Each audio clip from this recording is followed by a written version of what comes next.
প্রায় 241টা মণ্ডপে পূজা অনুষ্ঠিত হচ্ছে এই নারায়ণগঞ্জে। রামকৃষ্ণ মিশন তার মধ্যে অন্যতম। আরও বেশ কয়েকটি বড় পূজা মণ্ডপ আছে।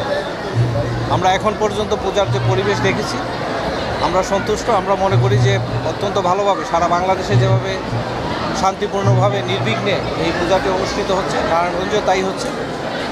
ইনশাল্লাহ আগামীকালকে বিসর্জনের মাধ্যমে এটা সমাপ্ত হবে।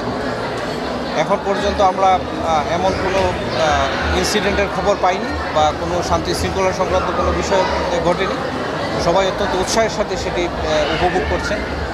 আমরা প্রত্যাশা করি এভাবেই আমরা বাকি সময়টুকু শেষ করব এবং নারায়ণগঞ্জে আমাদের যে একটি ঐতিহ্য আছে সবাই মিলে আমরা একসাথে সব ধরনের উৎসব উদযাপন করি। এবারও তাই হচ্ছে, আমরা সেটি অব্যাহত থাকবে বলে আমি প্রত্যাশা করি। ইনশাআল্লাহ আইন শৃঙ্খলা পরিস্থিতির কোনো সমস্যা নেই। আমরা এখন পর্যন্ত এখানে পুলিশ বিভাগের প্রতিনিধি আছেন, জেলা প্রশাসক আছেন, যথেষ্ট নিরাপত্তা ব্যবস্থা নেওয়া হয়েছে। আশা করি যে আমরা এই জাতীয় কোনো সমস্যা হবে না। আগামীকালকে সরকার একটা নির্ধারিত সময় দিয়েছেন, এর ভিতরে বিসর্জনের কাজটি সম্পন্ন করার জন্য বিভিন্ন পূজা মণ্ডপের যারা দায়িত্বে আছেন তারা আমাদেরকে আশ্বস্ত করেছেন তারা নির্ধারিত সময়ের ভিতরে এই বিসর্জনের কাজটি শেষ করবে।